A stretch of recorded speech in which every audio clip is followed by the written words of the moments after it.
చెప్పేసి పోలీసింగ్లో వ్యవస్థని భారతదేశంలో ర్యాంకింగ్ ఇస్తే లాస్ట్ ర్యాంక్ వచ్చింది మీ ప్రభుత్వంలో.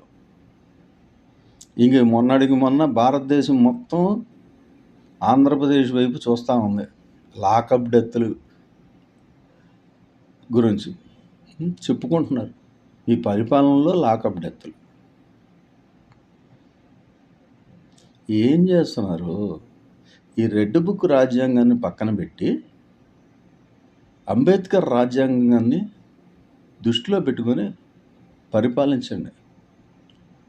బీసీలకు తక్షణమే మీరు ఇచ్చిన ఎన్నికల హామీలు, మీ హామీలు నెరవేర్చలేదు కాబట్టి డైవర్షన్ పాలిటిక్స్ మానేయండి. చంద్రబాబు నాయుడు గారు, కూటమి ప్రభుత్వం మంత్రులకి, ఎమ్మెల్యేలందరికీ మేము చెప్తా ఉన్నాం, మానేయండి.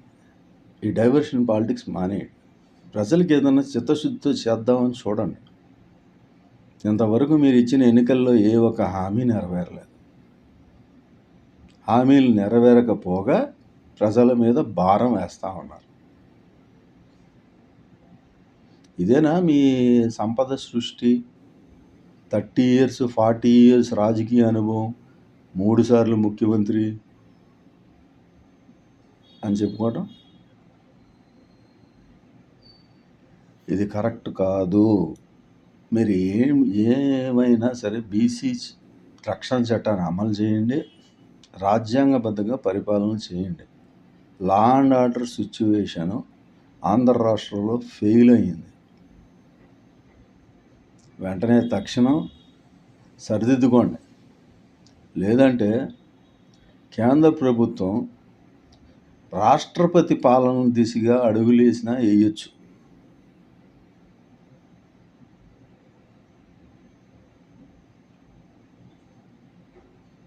ఇది గుర్తుపెట్టుకొని పరిపాలించాల్సిందిగా చెప్తున్నాం. కక్ష రాజకీయాలు మానుకోండి, సాధింపు రాజకీయాలు మానుకోండి. ప్రజలకి ఉద్ధరించడానికి మాత్రమే ప్రభుత్వ పాలన చెయ్యండి. బీసీల మీద ఇంకొకసారి కానీ ఎక్కడైనా దాడి, 2 ఏళ్లలోని బీసీ, ఎస్సీ, ఎస్టీలు, మైనారిటీల మీద జరుగుతున్న దాడుల్ని మీరు ఎంతవరకు ఖండించకపోగా, మొన్న యాదవుల మీద జరిగిన దాన్ని కూడా మీరు ఏం జరిగిందని ఖండించలే. మీరు ఇక్కడ ఉన్నప్పుడు లాకప్లోనే ఆ కుర్రోడ్ని కొట్టి చంపేసేసి తగలబెట్టేస్తే పట్టించుకోకుండా తర్వాత వచ్చి పిలిపించుకొని ఓదారుస్తున్నారు. ఓదార్పు అంటే చనిపోయిన వాళ్ళు ఇంటికి వెళ్ళి ఓదారుస్తారు, పిలిపించుకొని అధికార దర్పం చూపించుకోరు. రాజ్యాంగబద్ధంగా పరిపాలన సాగించకపోతే బీసీలు అందరం కలిసి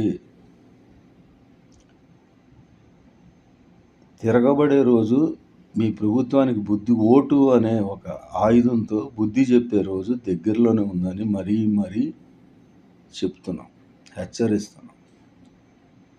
సరిదిద్దుకోండి. బీసీలని గౌరవించండి.